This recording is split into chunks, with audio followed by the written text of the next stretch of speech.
اهلا بيكم في حلقه جديده على اليوتيوب. حلقه النهارده من الحلقات الاساسيه والمهمه، عشان كلنا عارفين ان الاستمراريه او الكونسيستنسي حاجه مهمه وحاجه اساسيه في كل حاجه، مش في الجيم بس. وفي زي جمله مشهوره كده بتقول ان الكونسيستنسي اهم من الانتنسيتي. ازاي؟ يعني مثلا انت داخل الجيم هتعمل كارديو في يوم مثلا كنت متحمس فيه وجبت فيه اخرك وعملت 40 او 50 او حتى 60 دقيقه، بس في المقابل بقيت 3-4 ايام عملت 5 دقايق بس او 10 او ما عملتش خالص، كنت مكسل ومفيش اي طاقه تعمل. عايز اقول لك انت لو عملت 20 دقيقه بس او 30 كل يوم احسن مليون مره من انك تعمل 60 مره او حتى اكتر من كده وما تستمرش في الباقي. عشان كده هنتكلم في الحلقه دي عن 6 عوامل تساعدك اكتر على الاستمراريه، ومش في الجيم بس او التمرين، كل حاجه. ويلا بينا نبدا على طول.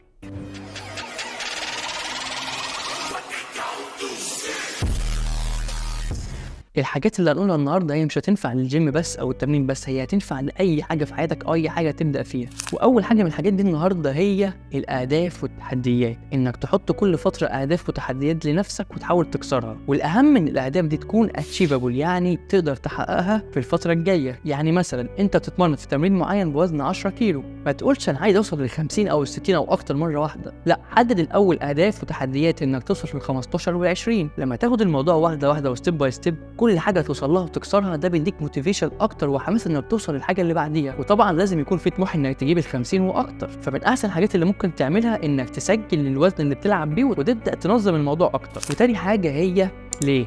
تسأل نفسك ليه عاوز تعمل كده؟ ليه مثلا عاوز تنزل الجيم وتتمرن تعمل جسم حلو؟ كل واحد ليه أهداف مختلفة. لازم تسأل نفسك ليه وتعرف انت عاوز تعمل كده ليه، بحيث أول ما تفكر تيأس أو توقف تفكر نفسك باللي انت قلته والأسباب اللي انت بتعمل كل ده عشانها. وعاوز أقول لك برضه طبيعي كلنا بنحس بكده ان احنا عايزين نوقف أو محبطين أو في يأس، عاوزين نريح شوية. بس الفكرة بقى لما حد تشوفه شاطر أو ناجح أو مستمر بقاله فترة، ان هو لما بيحس بكده بيفكر نفسه بقى هو ليه عاوز يبدأ وليه عاوز يعمل كل ده، ويفكر نفسه بكل الكلام اللي هو قاله لنفسه في الاول، فتلاقيه بيكمل ومش بيريح. وتالت حاجه زي ما قلنا الاهداف مهمه والتحديات مهمه، بس ما ينفعش تضيع وقتك كله في انك تقعد تحط اهداف بس، تقعد ترسم وتخطط وتحط جداول للاهداف اللي انت عاوز تعملها بس، وما فين وقت التنفيذ. لازم تبدا تاخد اول خطوه، والخطوه دي هتجيب لك اهداف اكبر، وكل ما تمشي لقدام ده بيبني لك اهداف اكبر وتحديات اكتر. زي مثلا بشوف طلبه كتير في وقت الامتحانات معايا في الكليه بيقعدوا يحطوا جداول كتير، يقولوا هنذاكر ايه، ويقعدوا يوزعوا المحاضرات وكل يوم ياخد كام محاضره، وده وقت كتير قوي في الموضوع ده. تيجي تبص للوقت الفعلي اللي هم ذاكروا فيه تلاقيه قليل قوي. لا، وكمان ممكن تحبط لما تقعد تحط اهداف كتير او عمل جداول كبيره ومخلصتهاش، فده ممكن يحبطك. وبالمناسبه انا عمري ما عملت الجداول والحاجات دي، انا ممكن اللي بعمله بكتب مثلا نوتس ولا حاجه في الحاجات اللي انا عايز اعملها عشان ما انساهاش، حاجه ما تاخدش 3-4 دقائق 5 بالكتير قوي. لكن التنفيذ وانك تاخد اول خطوه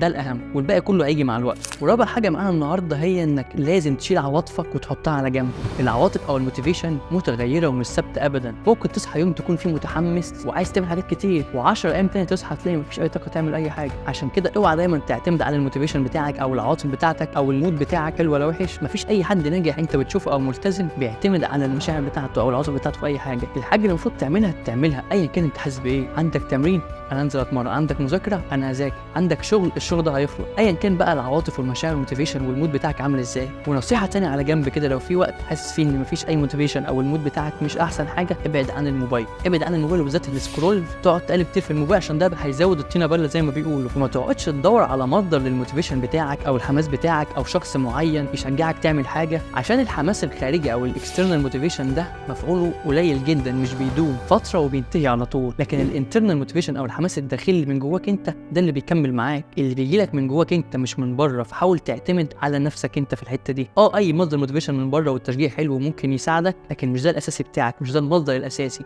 وايا كان الحاجه اللي بتشجعك هي برضو لو من بره هتشجعك فتره بسيطه، بعد كده تحس الموضوع بقى عادي خلاص، هيرجع للطبيعي بتاعه. زي بسمع كتير جمله واحد يقول لي انا كنت جاي اتمرن النهارده بس صاحبي اللي كنت باجي معاه يشجعني ما جاش النهارده فما جيتش، او انا عايز ابدا بس مستني صاحبي يجي معانا يشجعني. ده كده شكرا، ولا هو ولا الشخص اللي معتمد عليه يشجعه هيعرفوا يلتزم، عشان هو معتمد عليه وعليه معتمد على شخص تاني، فمش هيجوا يلتزم. لازم تكون بتفكر بعقليه في دماغك ان انت عندي حاجه معينه انا هعملها ايا كان انا حاسس بيها وايا كان الشعور بتاعي. خامس حاجه، بكره ما جاتش على النهارده، طب اول الاسبوع او اول الشهر الجديد، مش النهارده يعني اللي هيأثر. عاوز اقول لك الجمل دي كلها مرض، لو مسك فيك صعب ان يسيبك تاني، وهتخش في دوامه تاجيل كبيره قوي مش هتخلص. وكمان عاوز اقول لك اليوم اللي انت فاكره ده مش هيأثر وتقول ما جبتش على النهارده، هو لا هيأثر، كمان ممكن يأثر ويضيع لك تعب فتره كبيره قوي فاتت، عشان الانسان بطبيعته والمخ بيحب الراحه او منطقه الراحه الكومفورت زون، لو دخلت فيها مش هتعرف تطلع تاني بسهوله. سادس نقطه معانا النهارده، مش لازم تكون بيرفكت وكل حاجه ماشيه مظبوط 100% عشان تبدا او تكمل، او انك تفضل مستني الوقت المناسب تقول لما يجي الوقت المناسب ابقى ابدا او اكمل، او اوقف فتره ولما الاقي الوقت المناسب ابقى اكمل. الوقت المناسب امر ما هي مفيش حاجه اسمها وقت مناسب، بتقول بس مثلا اخلص حاجه معينه بعد كده ابدا بعديها على طول، او بس مستني حاجه بس تخلص واجي على طول. صدقني الحاجه دي هتخلص والحاجه دي هتعدي، هتلاقي بعديها حاجات اكتر بكتير. فلو ما عرفتش تبدا دلوقتي في الحاجه اللي موجوده دلوقتي، الحاجات اللي بعديها مش هتعرف تبدا فيها برضه. فمش لازم تستنى لحد ما تلاقي الدنيا كلها متظبطه 100% عشان تبدا تنزل تتمرن او تكمل في تمرينك تبدا تظبط اكلك.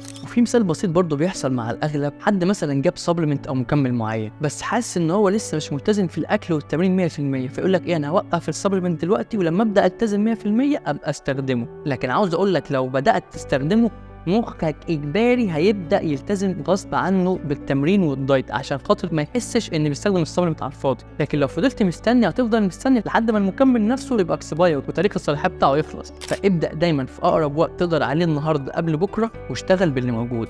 وبس كده، دي كانت حلقتنا النهارده، اتمنى تكون وصلت بشكل مبسط. ولو حابين او عاوزين نتكلم في موضوع معين ممكن تكتبوا في الكومنتات تحت ونجهزه ونعمل عنه حلقات كتير. وما تنساش جيت فيت وذ دكتور فيت. استنوا الحلقات الجايه.